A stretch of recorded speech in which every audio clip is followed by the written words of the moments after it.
Muy buenas amigos, hoy es 28 de febrero, llevamos más de un mes de cuarentena estricta en mi pueblo y ya es el sexto día sin nuevos casos confirmados ni sospechosos en la comarca. Además, solo faltan 5 personas para que estén los 61 contagiados curados y seguimos sin fallecidos hasta ahora. En esta provincia, la más afectada de China, hoy hemos tenido 318 casos nuevos, la cifra más baja hasta el momento. Y en el resto del país tenemos muy poquitos casos más, solo 9. Hay que tener en cuenta que son solo 9 contagiados más entre más de 1.300 millones de personas en el país donde comenzó todo. De hecho, ya es el tercer día con más casos fuera que dentro de China, y el final de la epidemia es una posibilidad cada vez más realista en este país. Ya sé que muchos van a seguir pensando que todo es culpa de China, pero ahora lo más importante es controlar la situación para que no afecte a más gente en el mundo. Nosotros estamos viendo directamente los buenos resultados de las medidas de China, pero no sabemos si es necesario llegar a este extremo, aunque tenemos que decir que nos preocupa un poco ver cómo algunos medios occidentales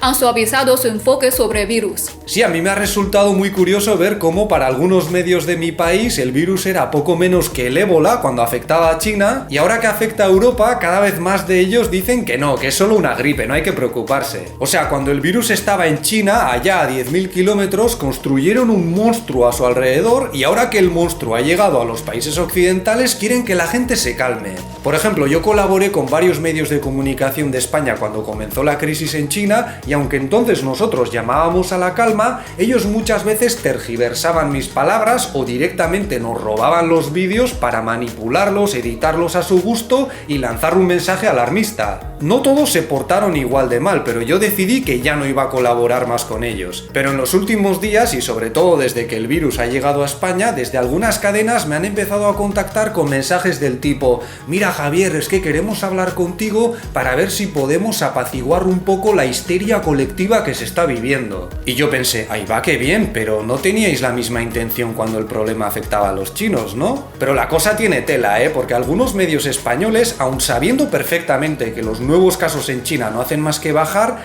han redactado titulares del tipo: estoy viendo cómo sacan a un muerto en una bolsa. Que no digo que sea mentira, pero ¿os imagináis qué daño haría un titular de ese tipo a un país tan dependiente del turismo como España, escrito en la prensa inglesa, por ejemplo? Imaginad que la gente se pone a sacar de contexto vídeos grabados en España, o que un colectivo o un país enemigo de España empiece a generar noticias falsas. ¿Cómo creéis que afectaría eso a la economía del país? Yo creo que no sería muy positivo. Y algunos diréis, claro Javierto, pero es que en China se ha mentido y se ha censurado toda la información sobre la epidemia. Claro, sí, ¿cómo fue que dijo ese líder chino?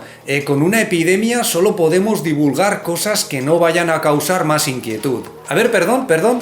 Sí, me dicen de realización que eso no lo ha dicho un líder chino, eso lo ha dicho el ministro de Ciencia e Innovación en España. Que por cierto, me cae muy bien, pero nosotros también dijimos eso cuando el problema afectaba a China. Dijimos que había que tener cuidado con los datos alarmistas. ¿Y qué hicieron muchos? Acusarnos de apoyar la censura y de estar pagados por el gobierno chino. Pero para que veáis hasta qué punto llega el doble rasero de algunos medios de España, 3 días después de aquel titular del muerto metido en una bolsa en China, el mismo periódico nos planta una noticia de un afectado español que dice que el coronavirus es como una gripe y que se pasa con paracetamol. Y la misma coherencia a la hora de informarnos la vamos a encontrar en unos cuantos grandes medios de España, que al final muchos de ellos forman parte de los mismos conglomerados de empresas y bancos, No penséis que ahí hay mucha independencia. Entonces, nosotros hemos dicho muchas veces que estamos de acuerdo en que este virus no es tan grave como algunos dicen. Yo cuando el problema afectaba solo a China también llamé la atención sobre la diferencia de enfoque de los medios a la hora de hablar de la gripe o del coronavirus. Pero no son la misma cosa, no tenemos una vacuna para el coronavirus, no sabemos si va a mutar en algo peor. Entonces, ¿a qué viene ese creciente empeño en decir que es como la gripe? Y este cambio de tono y enfoque no solo se nota en los medios de comunicación de toda la vida, sino también entre los youtubers. Cuando el virus era asunto de China, aquí había 100.000 muertos que el gobierno chino trataba de ocultar como fuese, crematorios funcionando a todo gas, cuervos sobrevolando la ciudad de Wuhan, plagas de moscas. Era poco menos que el fin del mundo, y yo me pregunto, ¿están saliendo ese tipo de teorías sobre la situación de Italia o de España? Yo como europeo no me tomaría nada bien la circulación de este tipo de rumores, sobre todo si resulta que algunos grandes medios les dan credibilidad, pero parece que con China todo vale. Y después de alimentar todos esos rumores y todo ese contenido basura, ahora los medios de comunicación quieren que la gente se tranquilice en Occidente. Pues ya que todo el mundo se ha permitido hacer sus propias teorías, yo os voy a contar la mía. Yo creo que cada vez más gobernantes en Europa y América tienen miedo de aplicar las mismas medidas que ha puesto en marcha China, porque tienen un gran coste económico. Y yo estoy de acuerdo en que en algunos países aplicar las medidas estrictas de China supondría un remedio peor que la propia enfermedad, porque generarían una pérdida de empleo y precariedad que afectarían de mala manera a las clases más desfavorecidas. Pero no sé, yo temo que detrás de este cambio de actitud haya miedo a que tenga que aumentar el gasto público para hacer frente a la crisis, que muchas empresas pierdan beneficios o inversión del extranjero. Muchos medios occidentales también han politizado la epidemia de coronavirus y han aprovechado la situación para atacar al gobierno chino. Para ellos, todo lo que pasaba aquí era por culpa de nuestro sistema político, porque los líderes chinos no fueron transparentes, porque no actuaron a tiempo, y muchos también criticaron las medidas estrictas de China acusándolas de antidemocráticas. Sin embargo, pese a todos los errores que hemos cometido, ahora mismo el país con más contagiados por habitante no es China, sino Corea del Sur, un país con un sistema político muy diferente.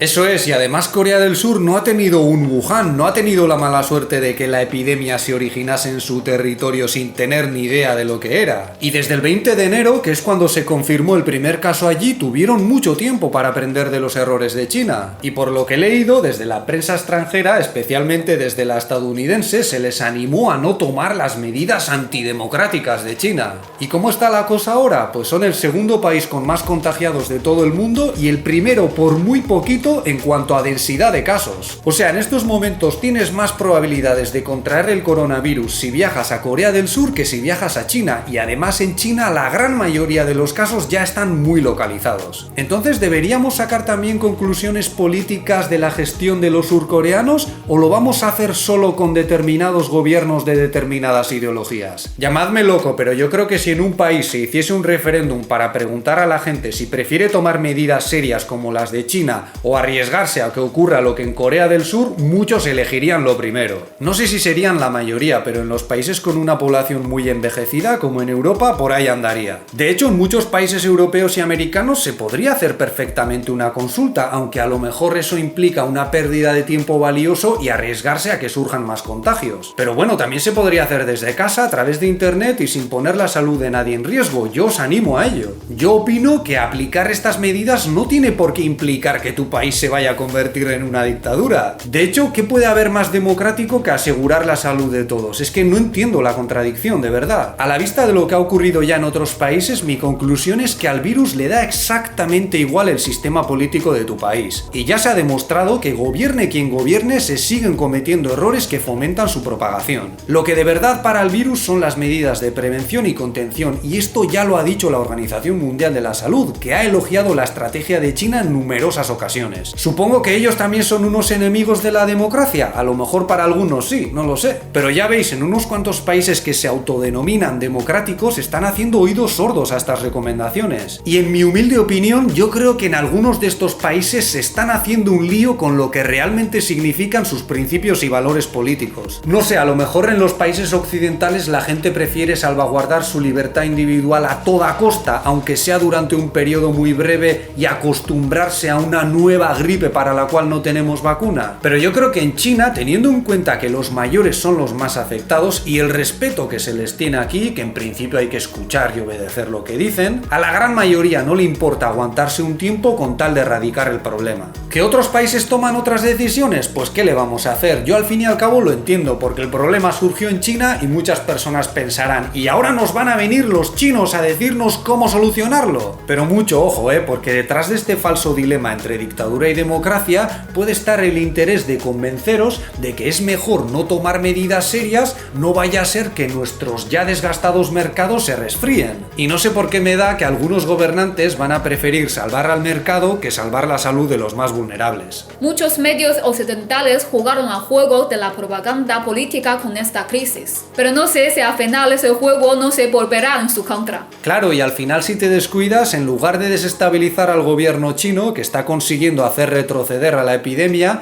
quienes quedan en evidencia son los gobiernos de Europa y América. Yo espero que no sea así y que entre todos podamos vencer al virus. Pero también espero que algunos periodistas se den cuenta de que hay que ser un poquito más responsables a la hora de cubrir este tipo de crisis. Porque en este mundo cada vez más interdependiente, los problemas de los otros siempre pueden acabar afectándonos de una manera u otra. Si este vídeo os ha resultado de ayuda, podéis darle un me gusta, podéis suscribiros al canal o ayudarnos a través de nuestra página de Patreon, donde también subimos contenido. Muchas gracias por vuestra atención y hasta la próxima. ¡Hasta luego!